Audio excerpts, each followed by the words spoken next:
When a fearless girl's sharp warning stopped a disaster midair, little did she know her courage would change the future of aviation forever. Mira was not the kind of girl people noticed. She was quiet, calm, and always kept to herself. She lived in a small town where everyone knew each other. But no one really knew Mira. She didn't talk much in school, and most of the time she sat alone in the cafeteria, with a book or a notebook. She wasn't shy exactly, just different. While other teenagers liked movies, fashion, or hanging out with friends, Mira was interested in only one thing: airplanes. Her father, Rakesh, had once worked as an aviation mechanic at the regional airport.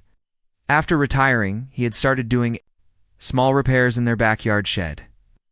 As a child, Mira used to sit next to him for hours, watching him open engines, fix bolts, clean turbines, and talk about parts with strange names like fuel manifold, rotor blade, or hydraulic pump. She didn't understand everything at first, but she listened carefully. Her father explained everything to her in simple words.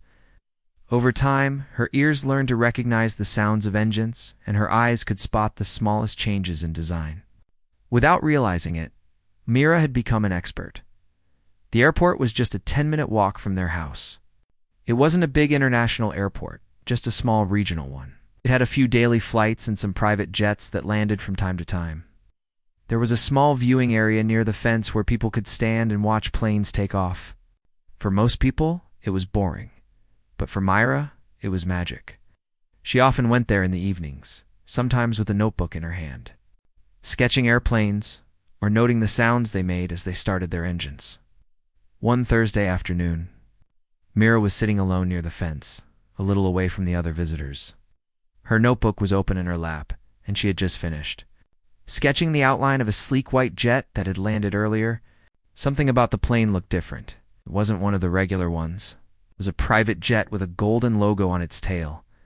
Mira had seen it only once before, maybe a month ago. She remembered it because of its special engine sound. She closed her eyes for a moment and tried to recall that deep humming noise. But now when the engine started again, it didn't sound the same. It was too sharp, too uneven. Mira looked up and stared at the aircraft. The ground crew was moving around it, checking the usual things, but something felt wrong. The men looked too fast, too nervous. One of them kept looking over his shoulder. Another dropped a wrench and didn't bother picking it up. Mira's heart began to beat faster. She didn't have any proof. She wasn't even supposed to be this close, but something was off. She could feel it. It was like a small whisper in her brain telling her that danger was near. She stood up and took a few steps, closer to the fence. From that angle, she could see the underside of the plane more clearly. Her eyes focused on the fuel panel. It had a thin, dark line running down from it. It could be oil or maybe just dirt, but her mind told her it wasn't right. Something had been tampered with. She turned to go home and tell her father, but then she stopped. Two men were standing a few feet behind her, talking in low voices. One of them said, "He's taking off in 10 minutes. If it works, it'll look like a mechanical fault." The other man replied, "Let's just get out of here before someone notices." Mira froze. Her hands became cold. Her heart was beating like a drum. She didn't want to believe what she had just heard. But deep inside, she knew they were talking about the plane. And he meant the man who owned it, whoever that was. Someone was trying to kill him by making it look like an accident. Mira looked back at the plane. The door was closing. The pilot was already inside. They were getting ready for takeoff. She had only a few seconds to decide. Her legs wanted to run away. Her brain screamed that this wasn't her problem. She was just a girl. No one would believe her. But something inside her pushed her forward. Maybe it was her father's voice from all those years, teaching her to always speak up when something was wrong. Maybe it was just courage she didn't know she had. Whatever it was, she suddenly found herself running. She ran toward the fence, waving her arms. The security guard at the side entrance shouted at her to stop, but she didn't stop. She yelled, at the top of her lungs, "Your plane was sabotaged. Don't take off. Please check the engine. Someone did something to it." Her voice was loud, shrill, desperate. Everyone turned to look. For a second, there was silence. The pilot, already moving the plane forward, hesitated. He called air traffic control and asked for a delay. Ground crew came rushing. Security ran toward Mira, holding her back, asking what she was doing. Mira kept shouting, "Check the left side fuel panel. There's something wrong. I heard them talking. Please just check." The security guard tried to calm her down, but she wouldn't stop until they agreed to inspect the plane. Finally, one of the senior mechanics, hearing the commotion, ordered an emergency check. Yes. Mira stood back, breathing heavily, her hands shaking. Within minutes, the mechanic found it. The fuel line had been tampered with. It was a small cut, just deep enough to slowly leak fuel during flight, unnoticed by normal checks. If the plane had taken off, it would have lost fuel pressure mid-air, causing engine failure. Depending on the altitude, it could have ended in a crash. The pilot stepped out, pale and shaken. The plane's owner, a tall man in a gray suit, came out behind him. His face was calm, but his eyes were full of confusion and fear. Mira stood there, stunned. She had done it. She had stopped a disaster. But she wasn't smiling. She wasn't proud. She felt like she was dreaming. Her hands were still shaking. The two men she had overheard were nowhere to be found. Police had been called and questions were flying everywhere, but Mira just wanted to go home. They asked her for her name, her age, and how she knew something was wrong. She answered in a quiet voice, explaining everything she had seen and heard. The man in the gray suit looked at her, not like she was a strange girl screaming at an airport, but like someone who had just saved his life. He nodded at her once, said thank you, and then stepped away to talk to the investigators. Mira walked home alone that day. Her father was already waiting outside, confused and worried. Someone from the airport had called him. As soon as she saw his face, she burst into tears. She didn't want to be a hero, just wanted to go back to her normal quiet life, with her notebook and the sound of engines in the distance. But life had other plans for Mira. What she had done was not small. She had saved a man's life, not just any man, a millionaire who had powerful enemies. That day, she had stepped into a world she'd never imagined. A world where her quiet knowledge and sharp mind had made the difference between life and death. She didn't know it yet, but her life was about to change forever. Mira couldn't sleep that night. Even though she had saved someone's life, her heart was still filled with fear, confusion, and shock. Her mind kept replaying the moment she screamed toward the plane, the sound of her own voice, the surprised faces turning to look at her, and the rush of footsteps when the truth was discovered. Every time she closed her eyes, she saw the plane, saw the fuel leaking, heard the suspicious voices behind her again. She didn't want to be remembered for this. She didn't do it for attention. She only shouted because she felt something. Terrible was about to happen, and she couldn't live with herself if she stayed silent. The next morning, the telephone began ringing at home. Reporters, airport officials, police investigators, even local news channels all wanted to speak to the teenage girl who had stopped a millionaire's jet from taking off. Myra sat quietly at the kitchen table while her father handled most of the calls. He was proud of her, but he could see that she was overwhelmed. His daughter had never liked crowds, never liked noise, never wanted the spotlight. And now, suddenly, the whole world seemed to be looking at her. Meanwhile, back at the airport, things were moving quickly. The private jet was grounded. Investigators from the aviation security team were inspecting every part of the aircraft. The fuel line damage confirmed that the sabotage was intentional. It was not a maintenance error. The cut was sharp and hidden so well that even experienced mechanics might have missed it in a routine check. Someone had planned it carefully. It wasn't an accident. It was an attack. The man who owned the jet, Richard Vance, was not just a regular businessman. He was one of the most successful tech investors in the country. He had built several startups from scratch and sold them for millions. He had enemies, people who didn't like his power, his influence, or his success. Some saw him as a genius. Others called him arrogant and ruthless. But love him or hate him, one thing was clear. Someone had tried to kill him. And a 17-year-old girl named Mira had stopped it from happening. That afternoon, Mira was asked to return to the airport for a short conversation with the security officials. Her father went with her. They sat her in a quiet room and asked her to explain again what she had seen, what she had heard, and how she knew something was wrong with the plane. Mira answered in a soft voice, carefully choosing her words. Told them about the odd engine sound, the rushed ground crew, the strange black line near the fuel panel, and the two men talking near the fence. The officers listened closely. They took notes and asked follow-up questions. They seemed surprised by how much Myra noticed.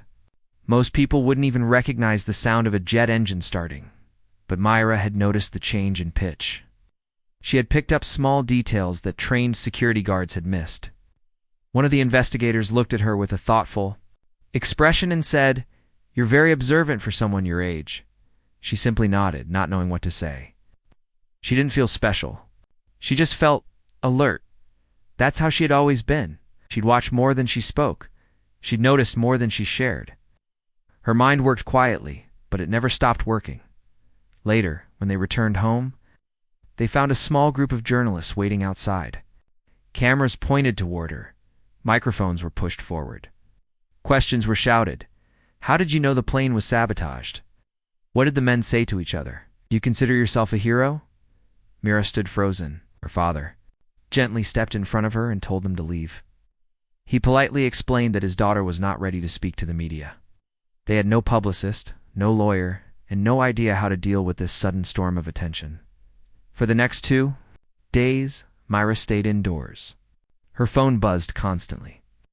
Messages from strangers flooded her inbox. Some called her brave, some wanted interviews, and some were just curious. But Mira avoided all of it. She felt like she was living in a strange dream. Her quiet little world had turned upside down overnight. While Mira was hiding from the world, Richard Vance was doing something very different. He had remained silent publicly after the incident. His spokesperson had released a short statement, thanking the airport for quick action and confirming that the flight was canceled for technical reasons. But behind the scenes, Richard was furious and deeply shaken. He had come within minutes of death, and if not for a stranger's warning, he might have crashed midair with no one knowing the truth. He ordered a private investigation. His personal security team began reviewing all airport footage. They identified the 2 suspicious men who had been seen near the fence and had left the airport right after Mira shouted. Their faces were blurry, but one of them had a tattoo on his neck. That tattoo would become a key detail in identifying them later. Richard was not just trying to find out who tried to kill him, he was also trying to find out who had saved him. He asked for Mira's full name. When he found it, he read her statement to airport security and was struck by how calmly she had explained the situation. No drama, no exaggeration, just facts, observations, and honesty. She wasn't trying to be a hero. She wasn't asking for attention. She had simply done the right thing, and it had saved his life. Richard Vance was a man used to dealing with intelligent people. He had worked with scientists, engineers, inventors, and analysts.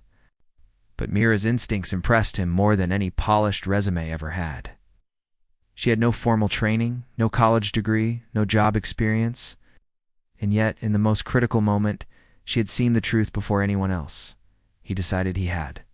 To meet her on the 3rd day after the incident, a black car pulled into Mira's neighborhood. It wasn't flashy, just a simple luxury vehicle. Mira was sitting at the dining table trying to read a book when her father answered the knock at the door. Standing outside was a tall man with silver hair, dressed in a blue jacket and black pants. He introduced himself calmly and politely. "Hello, I'm Richard Vance. I believe your daughter saved my life." Myra stood up, stunned. She had seen his face on the news before, but never imagined he would be standing in their small living room. Richard stepped inside, took off his shoes respectfully, and asked if he could sit and talk. He didn't bring cameras. He didn't post it on social media. I'd come just to thank her. The conversation was not long, but it was meaningful. Richard looked Mira in the eyes and said, "I've met many people who claim to be smart, but you didn't just see the problem, you acted. That takes more than intelligence. It takes courage." Myra didn't know what to say. She looked down, her cheeks slightly red. Richard smiled gently and continued, "You could have walked away. You could have stayed silent. But you didn't. I owe you my life, and that's not something I can forget." Then, Instead of offering her money or a reward, he asked her about her dreams. He asked what she wanted to study, what she was passionate about. Mira told him about her love for aviation, her desire to understand how things worked, and how she often sat for hours watching planes and sketching them. Richard listened carefully. He didn't interrupt. He didn't laugh. He simply nodded and said, "That makes perfect sense now." Before leaving, Richard did something Mira never expected. He said, "If you ever want to study aviation or engineering, I'll make sure you get into the best program. I'll cover the fees. No obligations. Just consider it a gift from someone whose life you saved." Myra's eyes widened. Her father looked shocked too, but Richard held up a hand gently. "This is not charity," he said. "This is investment in a mind I believe in." That night, Mira sat by her window, looking at the stars.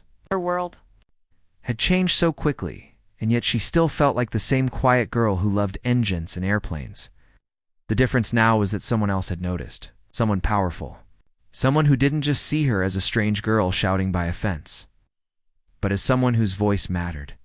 The fear and noise from the last few days began to fade. In their place, a new feeling started to grow inside her, something she had never felt before: hope. The world around Mira had changed, but she didn't feel much different.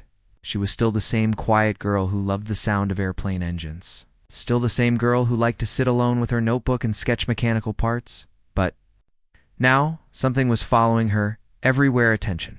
People she didn't know were saying her name. News channels kept showing her face. Strangers wanted to hear her story. For someone who had spent her entire life trying to stay unnoticed, it was a strange and uncomfortable feeling. After Richard Vance visited her house, the local news turned the whole story into a sensation. The headlines were dramatic. Teenage girl saves billionaire from sabotaged jet. Mira, the girl who stopped a disaster, and from quiet genius to national hero. But Mira didn't care about the headlines. She didn't even watch the news. What mattered to her was that someone had listened when she shouted, that someone had lived because she didn't ignore the danger. That truth was enough, but the world didn't stop. Reporters camped outside her house for days. They knocked on the door, called her name, and even followed her when she went to buy groceries with her father. Some wanted interviews, some wanted her to appear on TV. One journalist even offered money for an exclusive story. Mira refused everything. She didn't want to be famous. She didn't want to be in the spotlight. All she wanted was peace and normal life. Her father tried to protect her. He stood at the gate and asked the reporters to leave. He put a board outside the house that said, "No interviews. Please respect our privacy." Some listened. Many did not. Every day became a struggle to keep the outside world away. Inside the house, Mira stayed mostly in her room, drawing, reading, or looking out the window. But deep inside, she knew that something was coming. The story was bigger than her now. It was growing on its own. One evening, as Mira sat by the window, she heard her father talking on the phone. He sounded serious. Later, he came to her room and said they'd found the men who were near the fence that day. Mira sat up. Her heart began to beat faster. "Who were they?" she asked. Her father sighed and said, "They haven't shared full details yet. But one of them had a tattoo, a small snake on his neck. You described that, remember?" Mira nodded. That small detail had helped confirm their identity. The police later confirmed what everyone suspected. The plane was not damaged by accident. It had been carefully sabotaged. The cut in the fuel line was done with a special tool, hidden under a normal maintenance sticker. If the plane had flown even 10 minutes, it would have lost pressure and possibly crashed. The suspects, both former technicians with criminal backgrounds, had been paid a large sum of money to damage the aircraft. They were part of a bigger plan, one that was now under full investigation. The news shook people even more. What Mira had done was not just smart, it had exposed a murder attempt. The case was being handled by national security agencies. Reporters started calling it an assassination plot. The police increased their presence around Mira's house to make sure she was safe. But safety wasn't her biggest concern. It was the pressure. Suddenly, everyone expected her to speak, to answer questions, to be strong, and to act like a hero. But Mira didn't feel like a hero. She hadn't planned anything. She hadn't fought anyone. She had just listened to a voice inside her that told her something wasn't right. And she had shouted, "That's all. The rest happened on its own." At school, things were strange. Students who had never spoken to her now tried to sit near her, ask her questions, or take pictures with her. Class 1 teacher called her the pride of the town. But Myra didn't want praise. She just wanted her space. She stopped going to school for a few days, saying she wasn't feeling well. During that time, Mira's father did something she didn't expect. He bought her a small used laptop. He said, "You've spent years watching planes from a distance. Maybe now it's time to learn what's inside them." Mira opened the laptop and began searching for online courses in aviation, mechanical engineering, and aircraft systems. She watched videos, read articles, and even joined a forum where pilots and engineers discussed aircraft technology. For the first time since the incident, she felt like she was in control of something again. Meanwhile, Richard Vance was dealing with his own challenges. Investigation revealed that someone inside his business circle had hired the men to sabotage. His jet, it wasn't just a random crime, it was a targeted attack. The man behind it was arrested. He was a former partner of Richard's who had lost millions after being removed from a project. The attack had been planned for months, but Mira's shout had destroyed the entire plan in seconds. Richard couldn't stop thinking about that moment. If she hadn't shouted, if she hadn't noticed the small detail, if she had walked away instead, he might not be alive. That thought stayed with him every night. He knew he had to do more than say thank you, so he made a phone call too. A university known for its aviation and engineering programs. He explained Mira's story and said, "This girl doesn't have formal training, but she has raw talent and instinct that I've seen in very few people." The university agreed to review her profile. A few days later, Mira received a letter inviting her to visit the campus for a tour, along with a scholarship offer, funded personally by Richard Vance. But Mira hesitated. She wasn't sure if she deserved it. She hadn't even finished school. She felt unprepared. "Why would they want someone like me?" I asked her father. He looked at her kindly and said, "Because they see what I've always seen. You're not ordinary, Mira. You see things others miss. You hear things others ignore. That matters." The news about the scholarship reached the media again, and suddenly, the story of the quiet girl who saved a billionaire returned to the headlines. But this time, people weren't just talking about the moment she shouted. They were talking about her future, about how a girl from a small town might one day become one of the country's top aviation experts. More letters began to arrive, not from journalists, but from people pilots, mechanics, engineers, students. Some wrote to thank her for her bravery. Some shared how they had once stayed silent in a dangerous moment and regretted it. Others simply wrote to say they were inspired. Mira read every letter slowly, carefully. Some made her cry, not because they were sad, but because they made her feel less alone. Even though she didn't say much, Mira had become a symbol for something bigger. A reminder that sometimes doing the right thing means speaking up when it's hard. That you don't need fame, power, or permission to make a difference. One weekend, she finally agreed to do a short interview with a journalist she trusted. It was not on TV, just a quiet written article. In it, she said, "I didn't save anyone because I'm special. I saved someone because I saw something wrong and didn't want to ignore it. I think more people have that voice inside them. They just need to listen to it." That sentence was shared all over social media. People printed it on posters, used it in classrooms, and even painted it on walls. But Myra still remained quiet, still avoided crowds. She was grateful for the kindness, but she didn't want to become a celebrity. She just wanted to study, learn more, and someday design airplanes that couldn't be sabotaged so easily. As the days passed, the media attention slowly faded. Other stories took over the news. Reporters moved on, but Mira kept going. She finished her school year from home with the help of special tutors. She prepared for her move to the university. And at night, she still sat by the window, watching planes take off in the distance. She never forgot that moment when she stood by the airport fence. heart racing, voice trembling, unsure if anyone would believe her. That shout had changed everything. It had saved a life. But more than that, it had woken something inside her, a belief that maybe she could do more, not just stop disasters, but help prevent them before they even began. And that belief was what pushed her forward into the next chapter of her life. Mira's life was changing fast, but inside she still felt the same quiet, thoughtful girl who loved airplanes and engines. Now, instead of watching planes from afar, she was preparing to step into a world she had only dreamed about before, the world of aviation and engineering.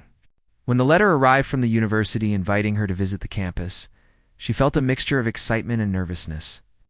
The letter was official, printed on thick paper and carefully signed by the dean. It promised a full scholarship and a chance to study in one of the best aviation programs in the country. Mira had never been away from home before. The thought of moving to a new city, leaving behind her family, friends, and everything familiar was scary. She was used to this small town where everyone knew her name, where the airport fence was her special place to dream and watch planes take off and land. But this scholarship was a rare chance to follow her passion and learn from experts. Parents supported her decision. Her father, who had been quiet but strong all these years, helped her pack her bags. Her mother cooked her favorite meals and told her stories about courage and determination. Even Mira's little brother, who was just 10, hugged her tightly and said, "You'll be a star." The day she left, the whole family came to the airport to see her off. Mira looked at the planes as she waited for her flight, remembering the day she had shouted a warning and saved a life. Now she was about to fly herself, not just as a passenger, but as a future pilot, engineer, and maybe even an inventor. The university was everything she had imagined and more.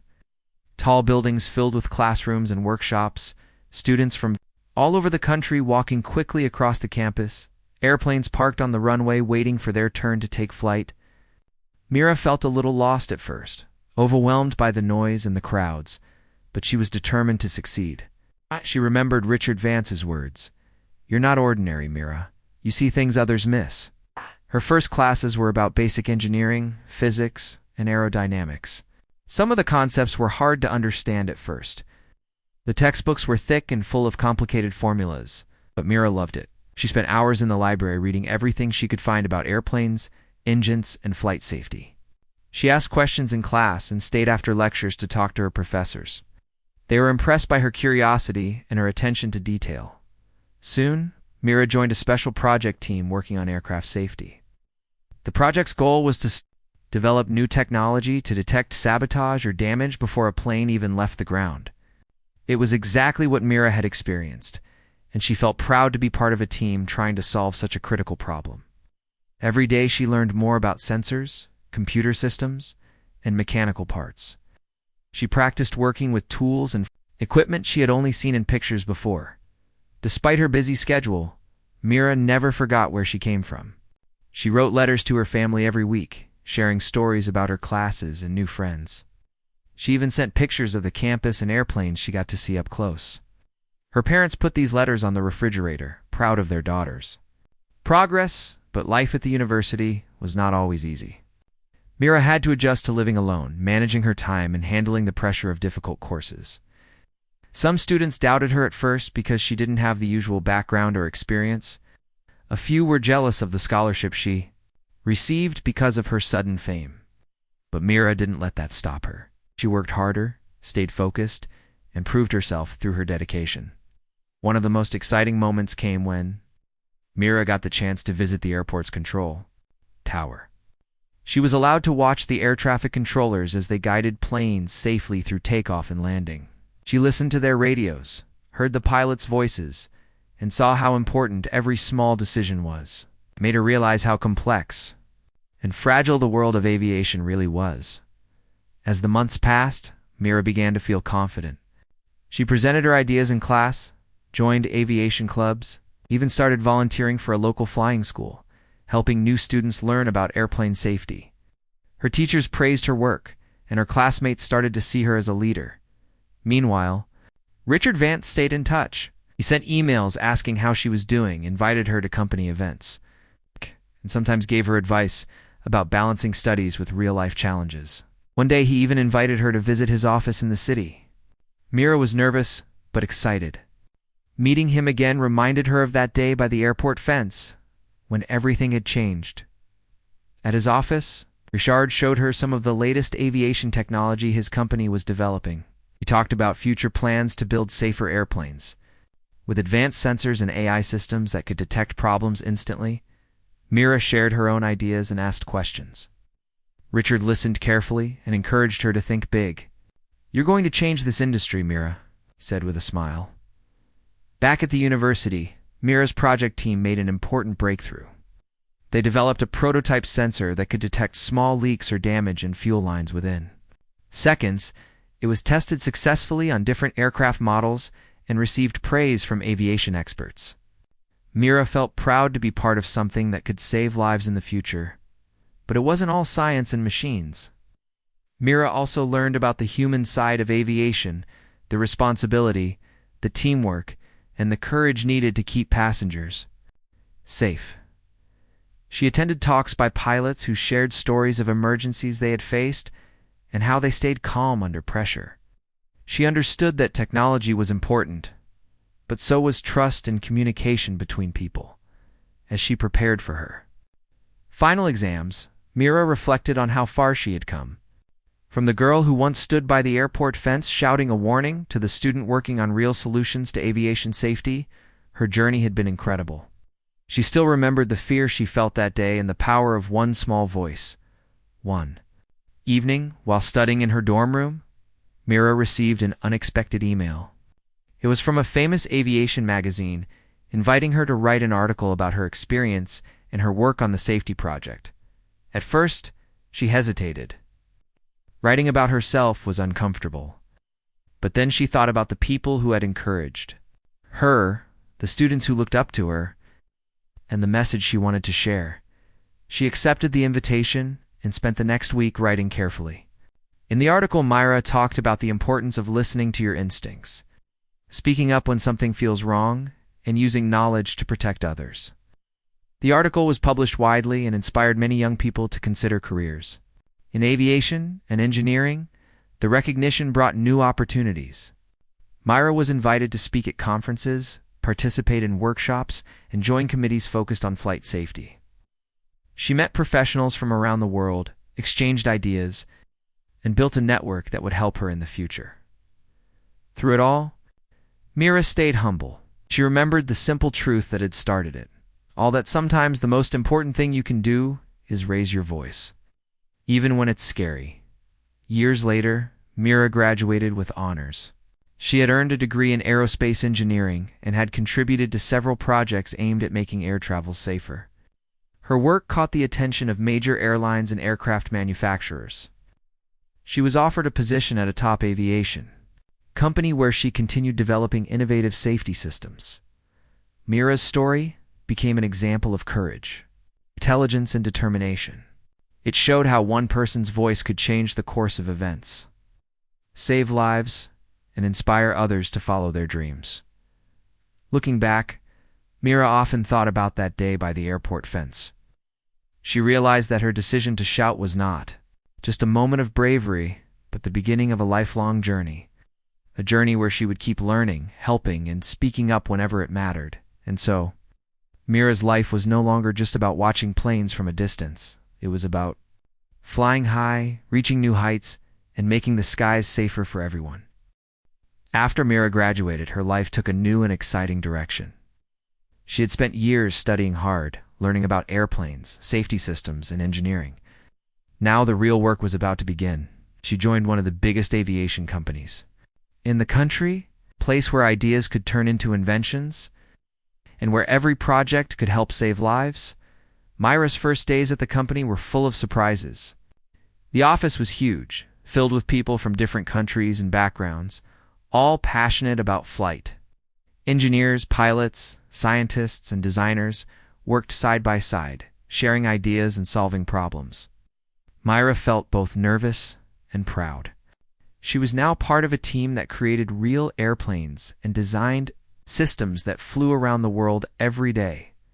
Her job was challenging, She worked on improving sensors that could detect fuel leaks, strange noises, or unusual vibrations in airplane engines. Every detail mattered. A tiny mistake could lead to a disaster.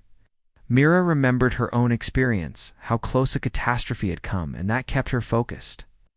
She spent long hours studying data, running tests, and building prototypes. But Mira was not just focused on machines. She also believed that people needed to be better prepared to handle emergencies. She started organizing training programs for pilots and maintenance crews, teaching them how to spot signs of sabotage or mechanical problems early. Her approach combined technology with human awareness, a mix that made her projects more successful. Company noticed her talent and dedication. She was promoted to lead a special task force focused on anti-sabotage technology. The task force's mission was clear: develop systems that could protect airplanes from threats, both mechanical and human-made. It was a huge responsibility, but Mira accepted it without hesitation. Her team worked on advanced cameras, sensors, and computer programs that could monitor every part of the plane, even parts hidden deep inside the engines or fuel tanks. They created software that analyzed data in real time and alerted pilots or ground crews if something seemed wrong. They tested their systems on old airplanes, using simulated sabotage attempts to improve detection. Myra also pushed for stronger security around airports and airplane maintenance areas. She worked with government agencies to develop better policies. In training for workers, she believed that preventing sabotage was not just about machines, but about people being careful and alert every day. As the years passed, Mira's technology was installed in more and more airplanes. Airlines praised the new systems for increasing safety and reducing accidents. Mira traveled to different countries to present her work, meet aviation leaders, and learn about new challenges. She stayed humble but proud, knowing that every improvement could save lives. Along the way, Mira never forgot the moment that started everything. She often spoke at schools and universities, sharing her story with young students. She encouraged them to follow their instincts, to learn as much as they could, and to believe that even one voice can make a difference. Her message was simple, but powerful. Don't be afraid to speak up, even if you think no one will listen. Mira also found time for her family. She visited home often, spending weekends with her parents and brother. She helped her father with small repairs around the house and sometimes took her brother to watch planes at the airport fence. It's the same place where her journey had begun. She smiled, knowing that her story had inspired not only her community but people around the world. Her friendship with Richard Vance grew stronger too. They stayed in touch, and Richard often invited her to company events and conferences. They shared ideas about the future of aviation and how technology and human courage could work together. Chord once told her, "You've changed the way we think about safety, Mira. You're a true pioneer." Myra's life wasn't without challenges. There were times when progress was slow, when tests failed, or when people doubted her ideas. But she never gave up. She believed that every failure was a step closer to success. Her determination and passion helped her overcome obstacles and push the industry forward. One of the most memorable moments came when Mira's team was invited to the International Aviation Safety Conference. There, she presented their latest technology to experts, pilots, and government officials from around the world. The response was overwhelmingly positive. Many said that her work was changing the future of flight safety and would help prevent accidents for decades to come. After the conference, Mira received letters and emails from people inspired by her story. Some were young girls who wanted to become engineers. Others were pilots and mechanics who promised to be more vigilant in their work. Myra felt a deep sense of responsibility and joy, knowing that her experience had touched so many lives. As the years went by, Mira also began to explore new areas. She became interested in using artificial intelligence and machine learning to improve airplane safety. She worked with computer scientists to create systems that could predict problems before they happened, using data from thousands of flights. These systems could learn from every flight and become smarter over time. Her innovations led to awards and recognition. But Mira always stayed grounded. She remembered her first shout by the airport fence, the moment when she had chosen to act. Instead of stay silent, That moment had changed her life and the lives of many others. It reminded her that courage could come from anyone, no matter their age or background. Myra's story became a symbol of hope and strength. It showed that sometimes the smallest voice could make the biggest difference. It reminded the world that technology and human bravery together could protect lives and build a safer future. In the end, Myra's journey was not just about airplanes or engineering. It was about believing in yourself, standing up for what is right, and never underestimating the power of a single voice. Her life was proof that when you listen to that inner voice and take action, you can change the world. And so, Myra continued to work, learn, and inspire. Always looking up at the sky, knowing that every plane that flew safely overhead carried a piece of her story with it.